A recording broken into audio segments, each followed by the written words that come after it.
melhor escola do mundo, onde eu posso ensinar e aprender.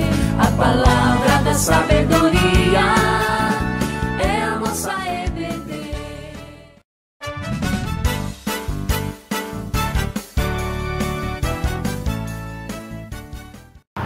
Sejam bem-vindos, queridos irmãos, a mais uma aula da Escola Bíblica Dominical.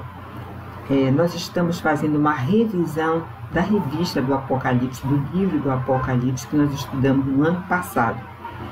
Então, assim, João, ele estava preso na ilha de Patmos, preso por causa da palavra. João foi o último dos apóstolos.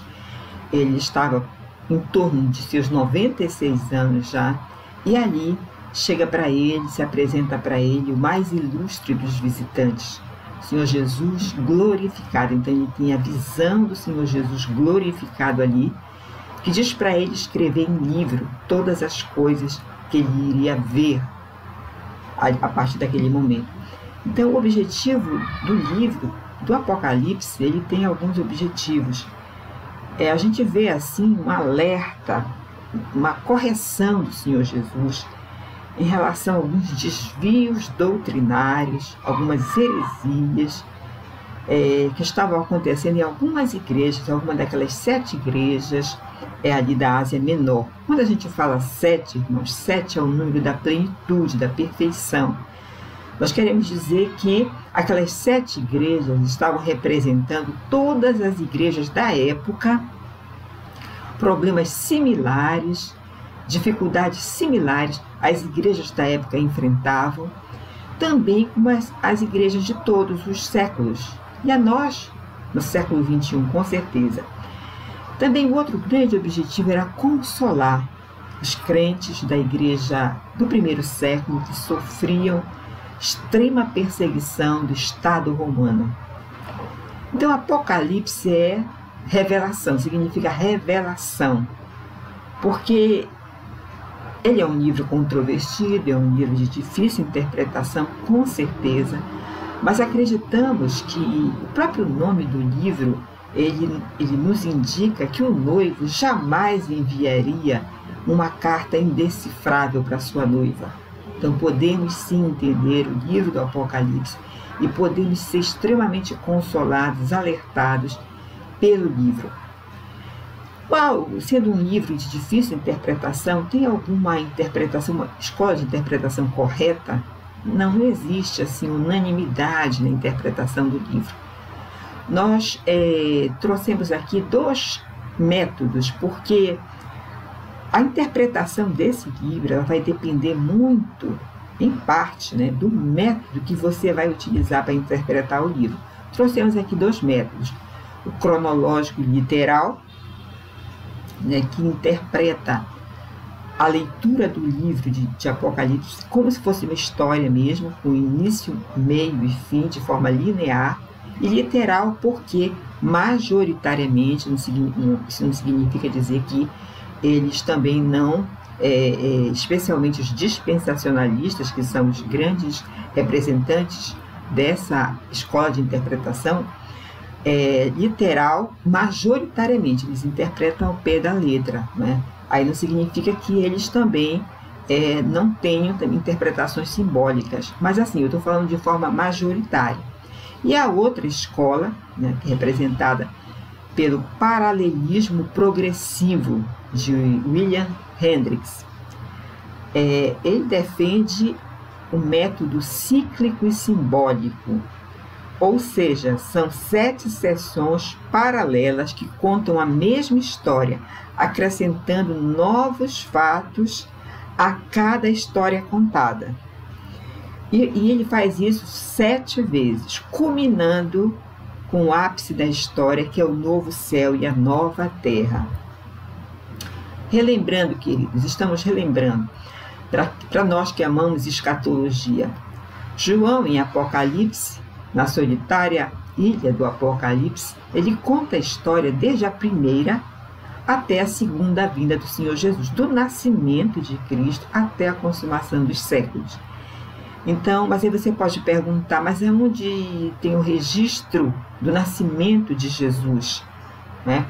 no livro do Apocalipse, a gente vê esse registro, irmãos, seguindo, logicamente, o método cíclico e simbólico, tá? Que é que defende o paralelismo progressivo. Seguindo este método, nós vamos encontrar o nascimento de Jesus escrito ali no capítulo 12, dos versos 1 a 2, quando João fala assim: viu-se grande sinal no céu, a saber, uma mulher vestida do sol, com a lua debaixo dos pés e uma coroa de 12 estrelas na cabeça, que, achando-se grávida, grita com as dores de parto, sofrendo tormentos para dar à luz. E a chave, quem é esta mulher, né? Essa mulher provavelmente seria a igreja do Antigo Testamento. A igreja do Antigo Testamento. Israel no Antigo Testamento, né? Então, a chave para a interpretação do livro do Apocalipse está no Antigo Testamento. Nós vamos precisar recorrer continuamente ao Antigo Testamento, irmãos. Então, vamos ver aqui, irmãos, quais são as sessões, as 7 sessões ou ciclos do livro do Apocalipse que defende William Hendricks, já um famoso teólogo falecido em 82, e aqui no Brasil nós temos uma representação muito forte, pastor Leandro Lima, inclusive a tese de doutorado dele foi no capítulo 12 do livro do Apocalipse. Vamos ver como quais são as 7 sessões a que esse método do paralelismo progressivo se refere. Então, a sessão 1 começaria do capítulo 1 ao capítulo 3. Aí nós vemos o que? A visão, João tem a visão de Jesus glorificado no meio das igrejas. As 7 cartas às 7 igrejas. Na segunda sessão, ou no segundo ciclo, vai do capítulo 4 ao 7. Nós temos aí João vê a glória de Deus, que acontece ali diante do trono de Deus, a abertura dos 7 selos e os 144 mil. Quem são esses 144 mil?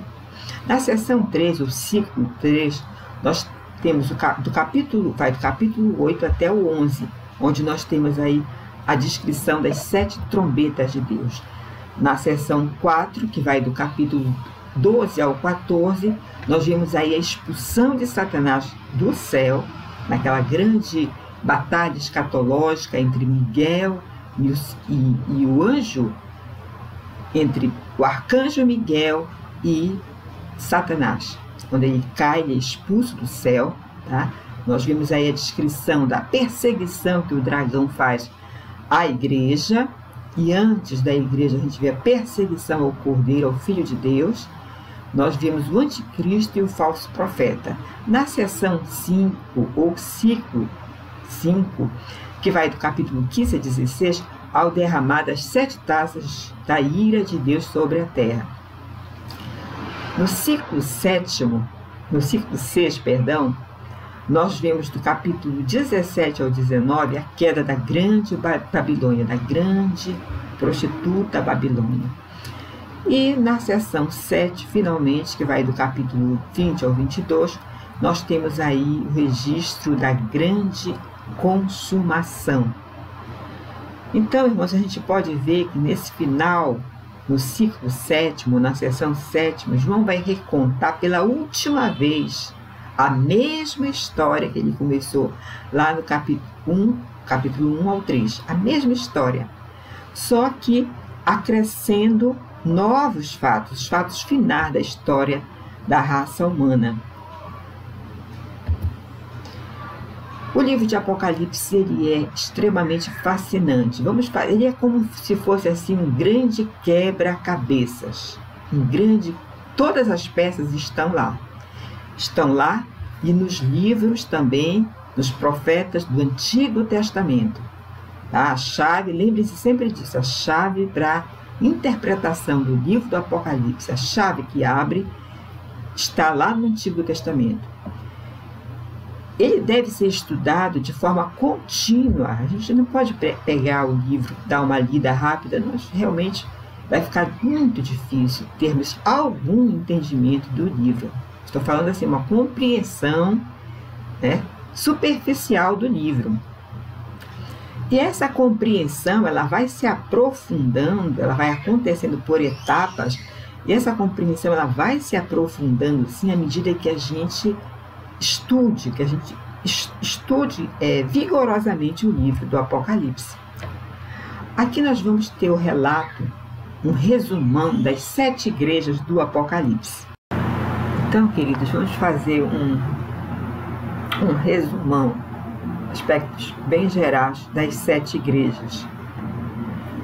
Apocalipse era um livro para ser lido todo, o livro inteiro, por todas as igrejas.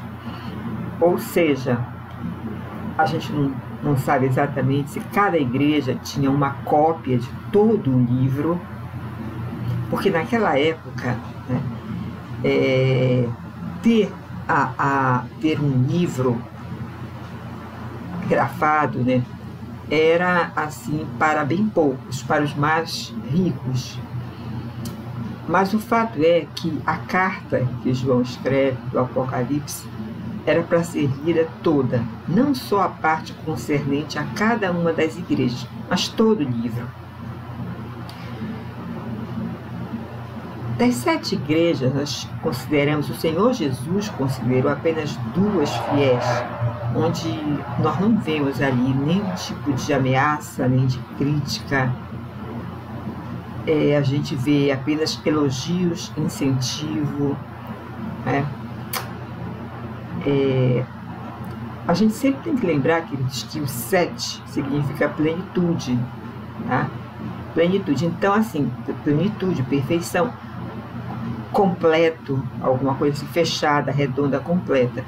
Então assim, quando é interessado para as 7 igrejas do Apocalipse, significa que 7. Então é para todas, essas 7 representam todas as igrejas de então e de todas as gerações, inclusive da nossa, claro. As igrejas, via de regra, do primeiro século, para as quais esta carta foi escrita, né, elas tinham 4 perigos, elas conviviam com 4 perigos, tá? Primeiro, a frouxidão doutrinária. Nós vimos assim repreensão do Senhor Jesus a várias dessas igrejas sobre a aceitação da falsa doutrina, a aceitação de heresias dentro da igreja. Às vezes, quase que na totalidade, os membros aceitavam as heresias. Então isso aí é um fator altamente complicador, porque a igreja, ela é coluna e baluarte da verdade, ela precisa guardar as verdades bíblicas. Mas ali no primeiro século, vejam bem, primeiro século da igreja cristã,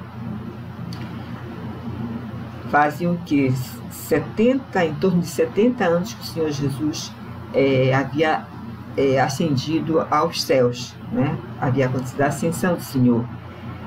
Então, nós já vimos as igrejas, né, com esse tipo de problemas, porque assim, o homem ele vai ter sempre os mesmos problemas, esteja onde ele estiver, porque lembremos lá do Éden, capítulo 3 de Gênesis, onde acontece ali a trágica queda do mundo. Então assim, as igrejas elas conviviam com esses 4 perigos, né, iminentes: essa frouxidão doutrinária, o problema da imoralidade também, porque religião e sexo eram coisas que se complementavam nas religiões pagãs, religiões entre aspas pagãs, o paganismo da época, a gente sabe disso. Havia adoração dos deuses do panteão greco-romano. Então a imoralidade era uma coisa assim, que existiam aquelas prostitutas cultuais, né? Templos que eram erguidos a Afrodite, que era a deusa do amor, do sexo, da fertilidade, enfim. Outro perigo assim iminente que as igrejas viviam era perseguição por parte dos judeus, não só do Império Romano. Os judeus, eles delatavam os cristãos. O cristianismo, quando ele foi considerado seita pelo judaísmo, então os judeus sempre perseguiram, sempre nós falamos dos judaizantes na carta do apóstolo Paulo aos Coríntios, lembra? A primeira carta. Então eles perseguiram os cristãos, né? Na verdade, humanamente falando, o Senhor Jesus foi crucificado pelos judeus, o seu próprio povo, né? Veio para o que era seu, mas os seus o rejeitaram. Então, perseguições de todos os lados, né? E outra coisa, o quarto aspecto que era comum, era o desânimo espiritual por causa das perseguições também, né? E com esse desânimo vinha o quê? O abandono da proclamação do Evangelho. Nós vamos ver aqui a igreja em Éfeso. O que estava acontecendo de forma bem geral nessa igreja? O Senhor envia a carta para ela e o Senhor tece muitos elogios em relação a Éfeso, a igreja que estava aos cristãos que estavam ali em Éfeso, né? Como perseverança, como fidelidade doutrinária. Eles eram vigilantes às heresias, aos falsos apóstolos. Eles sabiam muito bem que o Senhor chamou 13 apóstolos, às vezes alguns teólogos consideram Barnabé também, mas assim, via de regra, 13 apóstolos, incluindo o apóstolo Paulo. E para ser considerado apóstolo, uma condição fundamental é de ter convivido, visto o Senhor ressurreto, né? Então, os apóstolos que nós temos atualmente, eles podem ser outra coisa, menos apóstolos. Mas nós vimos, apesar dos muitos elogios para Éfeso, para a igreja em Éfeso, nós vimos uma severa ameaça aqui, porque ela abandonou o primeiro amor. Vejam bem, lembra-te por de onde caíste, arrepende-te e volta à prática das primeiras obras, lá no início. E se não, olha a ameaça aqui do Senhor para essa igreja: venho a ti e moverei do seu lugar o teu candeeiro, caso não te arrependas. Então nós vemos o Senhor falando a esta igreja que ela pode desaparecer do mapa caso ela não se arrependa. Agora, os elogios são concernentes principalmente a doutrinas como dos nicolaítas, né? Essa famosa doutrina falsa doutrina, na verdade, uma heresia, na verdade, que justamente era a questão dos falsos apóstolos, os judeus, né? As pessoas que se declaravam apóstolos, na verdade eram falsos apóstolos. Por quê? Eles tinham um comportamento totalmente libertino, eles participavam dos rituais pagãos, comiam as carnes sacrificadas aos ídolos nos templos pagãos. Eles também se davam à prostituição cultural. Então, realmente, era totalmente incoerente com o ensino bíblico, o ensino apostólico. E eu pergunto assim, é possível como cristãos nós vivermos no automático, né? Porque a igreja é muito elogiada, tem um detalhe só. Ela abandonou o primeiro amor. Então, ela continuava sendo uma igreja séria, combatendo as heresias, mas ela abandonou o primeiro amor. Então, assim, é um alerta para nós também. Como nós estamos fazendo a obra de Deus? De que maneira eu e você estamos fazendo a obra de Deus? É um momento de reflexão, nós pararmos e pensarmos com muita seriedade qual é a nossa maior motivação em estar fazendo a obra do Senhor. A igreja em Esmirna foi a igreja que nós já vimos na semana passada, então acredito que os irmãos estão lembrando, né? Foi só elogios para essa igreja. Na verdade, as duas igrejas que receberam só elogios foi Esmirna e Filadélfia. Esmirna recebeu muitos elogios, apesar de ser uma igreja perseguida, sofredora, mas era fiel. Era uma igreja que o Senhor Jesus falou para ela, né? conheço a tua tribulação, uma igreja que sofreu muito, a tua pobreza, mas tu és rico, e a blasfêmia dos que a si mesmos se declaram judeus e não são, sendo antes sinagoga de Satanás. Então nós já vimos na vez passada, não é? Que, aliás, veja bem aqui, Antipas está errado aqui, tá? Está errado aqui. Na verdade, Antipas não pertenceu, peço até desculpa aos irmãos, ele não foi um mártir da igreja em Esmirna, tá? Nós vamos ver daqui a pouco. Então,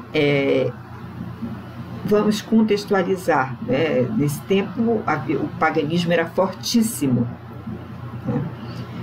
Mas os crentes de Esmirna disseram não ao imperador.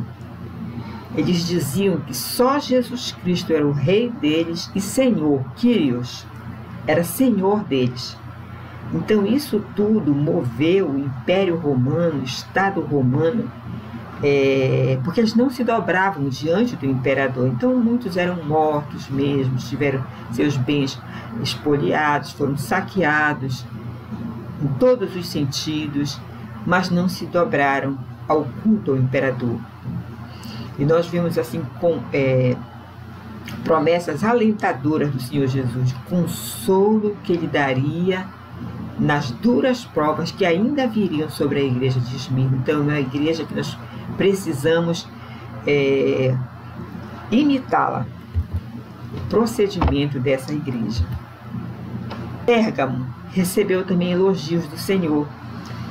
Veja bem, a cidade de Pérgamo, ela possuía uma das maiores bibliotecas da antiguidade.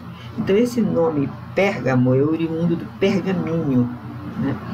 Que era um couro de animal tratado, onde ali se escreviam as cartas, os textos. Raro, como eu falei ainda há pouco, né? Era muito caro.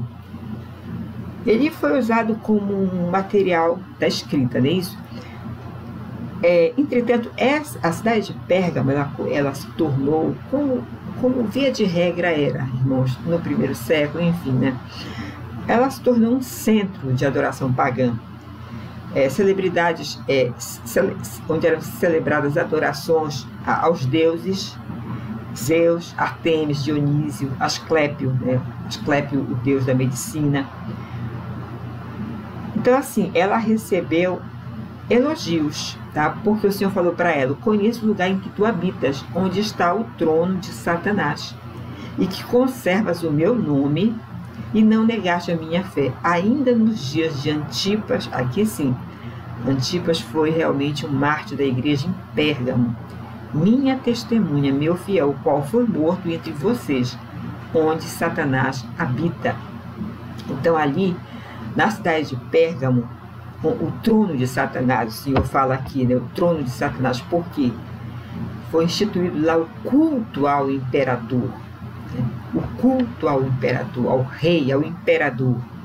Então ali era onde o inimigo, né, reinava, estava o trono dele ali. Vejam bem, essa igreja ela foi tolerante. Aí vem a crítica do Senhor, a repreensão do Senhor, porque ela foi tolerante com a doutrina de Balaão e dos Nicolaítas. Nicolaítas, a gente já falou ainda há pouco, sobre o teor, né? A doutrina dos Nicolaítas aquela, no sentido de que as pessoas poderiam ter vida dupla, em outras palavras, vida dupla e tudo bem. E não é assim. A gente sabe que o ensino apostólico, o ensino de Jesus, jamais passou por essas condições, né? E a doutrina de Balaão também foi. Vejam bem o que o Senhor fala para ela: tenho todavia contra ti algumas coisas, pois que tem Isaías que sustenta a doutrina de Balaão. O que foi a doutrina de Balaão?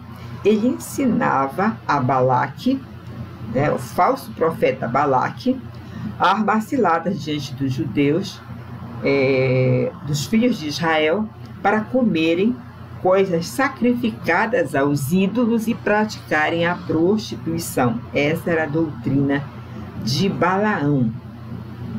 Outros tu tens os que da mesma forma sustentam sim a doutrina dos Nicolaítas. Então, querido, essa igreja foi uma igreja tolerante com o mundo e com as heresias. Então, assim, né, hoje está muito em voga, está muito em destaque a palavra tolerância, né? Mas claro que nós temos que ter amor. Levar o evangelho em amor não vai adiantar. A palavra de Deus diz que não é na força, né? Não é por força nem violência, mas pelo meu espírito, diz o Senhor. Mas uma coisa é você pregar o evangelho de forma amorosa, outra coisa é você se deixar invadir pelo próprio mundo para poder ganhar os que estão lá fora. Essa história nunca termina bem. A quarta igreja é a igreja de Tiatira. Ela teve muitos elogios também. O Senhor falou para ela: eu conheço as tuas obras, o teu amor, a tua fé, o teu serviço, a tua perseverança, e sei que tu estás fazendo mais agora do que quando tudo começou, né?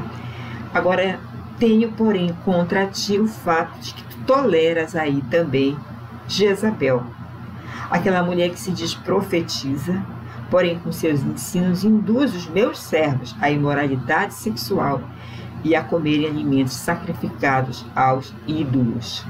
Então, ali em Tiatira, vocês lembram de Lígia, lá em Atos dos Apóstolos, ela era artesã, né, de tecidos, ela era de Tiatira, ela era uma comerciante. Então, ali em Tiatira tinham muitas agremiações comerciais, tá?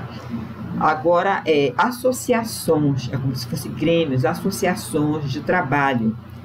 E todos os comerciantes, de alguma forma, para se darem bem, eles precisavam participar dessas sociedades, dessas agremiações. O que acontecia ali? Se falava em trabalho, mas se falava também em prostituição. Era necessário participar das festas, de comidas sacrificadas a ídolos e de muitas orgias sexuais. Então, cada um desses grêmios na cidade de Tiatira tinha uma entidade, um Deus que o regesse. Se os cristãos não participassem, né, eles estavam declarando ali um suicídio comercial. Mas muitos não participaram, tá? No segundo século, a igreja de Tiatira não existia mais, porque foi cumprida a palavra que o Senhor falou a ela, tá? Ela não se arrependeu, provavelmente. Aquela heresia, a heresia de Jezabel, qual era a heresia? Jezabel falava o seguinte: olha, nós precisamos conhecer, vejam se tem lógica, né? As profundezas de Satanás para poder saber lidar com ele. Então, essa doutrina, ela foi assim aceita pela igreja, por boa parte da igreja. E essa doutrina matou a igreja, acabou com a igreja, viu? Enquanto a igreja de Éfeso, ela colocou os nicolaítas para correr, a igreja de Tiatira abraçou os nicolaítas, a doutrina de Jezabel. Então, aí vem a pergunta: onde que estavam os cristãos fiéis daquela igreja em Tiatira? Então, a gente vê aqui que, às vezes, queridos, dentro da nossa própria igreja, nós temos, assim, basicamente 3 grupos. Aquele grupo que considerados fiéis, aqueles que não arredam pé, que defendem realmente, que são coluna e baluarte da verdade, que vão até o fim, até as últimas consequências, mesmo na possibilidade de entregar sua própria vida, como acontece hoje no mundo, né? No mundo onde a igreja é perseguida, em vários países onde a igreja é severamente perseguida ainda. Então, os cristãos missionários, irmãos queridos nossos, entregam a própria vida. Então, assim, sim, os fiéis, tem aqueles que são tolerantes. Esse grupo é preocupante. Os tolerantes com o pecado, ou seja, eles participavam lá da igreja em Tiatira, tinham as suas tarefas, a desenvolver ali dentro, mas também participavam das agremiações. Então, eles viviam uma dupla vida, né? Então, eles eram tolerantes. É aquela turma que fica em cima do muro, é sempre agradável a todo mundo, entendeu? É aquela coisa do politicamente correto, mas incorreto diante de Deus, porque não confronta ninguém, entendeu? Fica na sua e não se expõe, não defende o Evangelho. Então aí é um complicador, querido. Você tem o terceiro grupo, que são aqueles que são os falsos crentes, né? Infelizmente, porque havia muito ali em Tiatira, e nós temos que olhar para a nossa própria realidade hoje. Então o Senhor falou para ela: dei-lhe tempo para que tu te arrependesses da tua imoralidade sexual, mas tu não te arrependeste. Infelizmente, a igreja também desapareceu, né? Não existia mais. No segundo século, essa igreja não existia mais. Sardes, a igreja em Sardes. O Senhor fez apenas um elogio para ela. Tá? A cidade de Sardes, ela era uma cidade próspera financeiramente. E a igreja de Sardes era vista pelos habitantes da cidade de Sardes. Eles tinham um conceito elevado dos membros da igreja. Por que será? Por que será que o mundo lá fora estava, vamos dizer assim, de braços dados com membros da igreja em Sardes? Porque, na verdade, a igreja se mesclava com a cidade de Sardes, ou seja, a igreja se mesclava com o mundo. Ela estava era uma igreja que foi considerada apática, ou seja, distraída com as coisas desta vida. Mas aí veio a igreja de Sardes, ela tinha um conceito alto perante a sociedade, mas qual é o diagnóstico que o Senhor dá para essa igreja? A gente vê aqui o Senhor falando para esta igreja: conheço as tuas obras, tu tens nome de que vives e estás morto, sê vigilante, consolida o resto que estava para morrer, porque não tenho achado íntegras as tuas obras na presença do meu Pai, do meu Deus. Então o Senhor repreende severamente essa igreja. Era uma igreja viva morta. Ela pensava que ela estava viva. Tens nome de que vives e estás morta. Irmãos, esse ensino bíblico, ele precisa realmente ecoar de uma forma profunda na vida de cada um de nós cristãos. E assim, não apontarmos só o dedo para Sardes. Não. Vermos na nossa própria vida como é que nós estamos. Nós estamos vivos para o Senhor. Como é que a gente faz a obra do Senhor? Enfim, queridos, tem muita coisa a ser. Essa igreja tem muitos aspectos que não devem ser imitados por nós. A igreja de Filadélfia recebeu muitos elogios do Senhor Jesus e nenhuma crítica. O Senhor falou assim para ela: eu conheço as tuas obras, eis que tenho posto diante de ti uma porta aberta. Que porta era essa, irmãos? A porta da proclamação do Evangelho, a qual ninguém pode fechar. Que tens pouca força, entretanto guardaste a minha palavra e não negaste o meu nome. Apocalipse 3:8.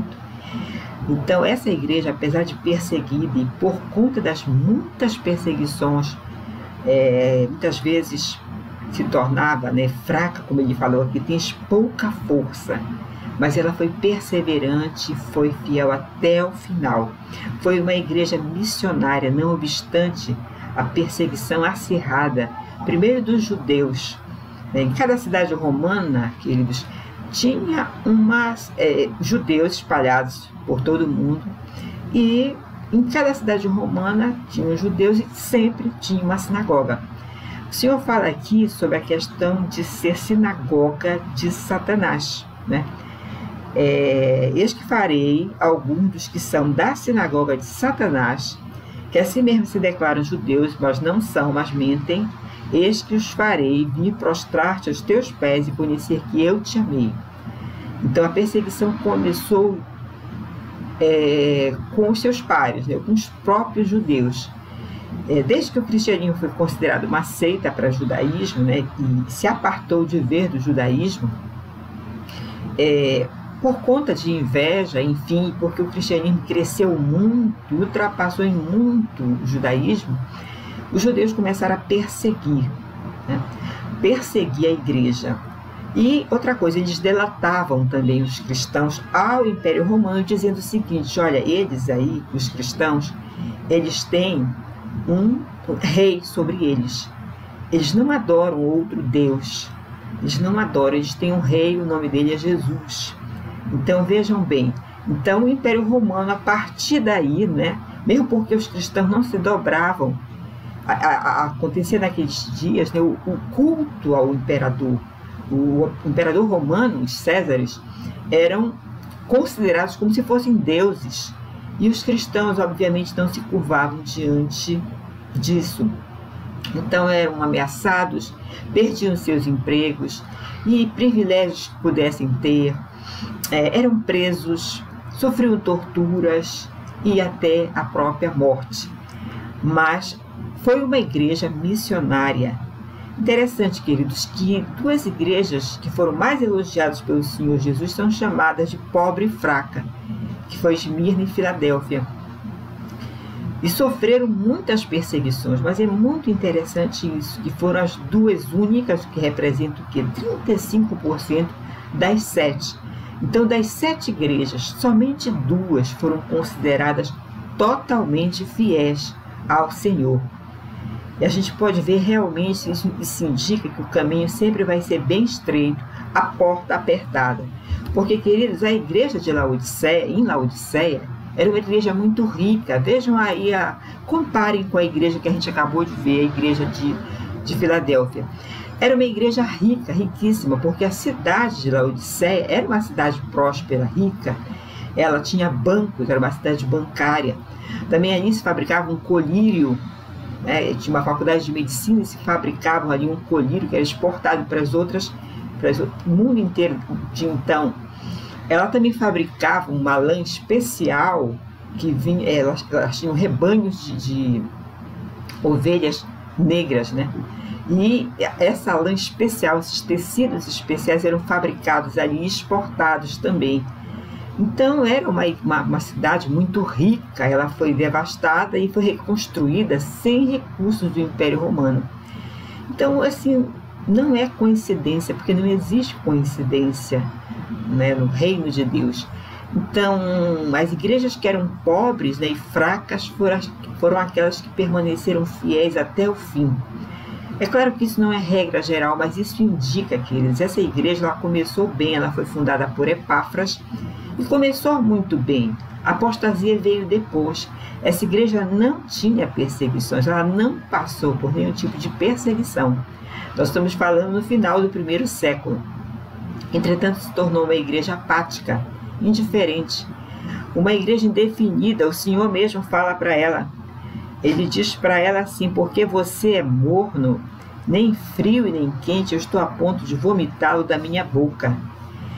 Era uma igreja que se considerava autossuficiente, porque ela dizia: você diz, o Senhor falou, estou rico, adquiri riquezas e não preciso de nada.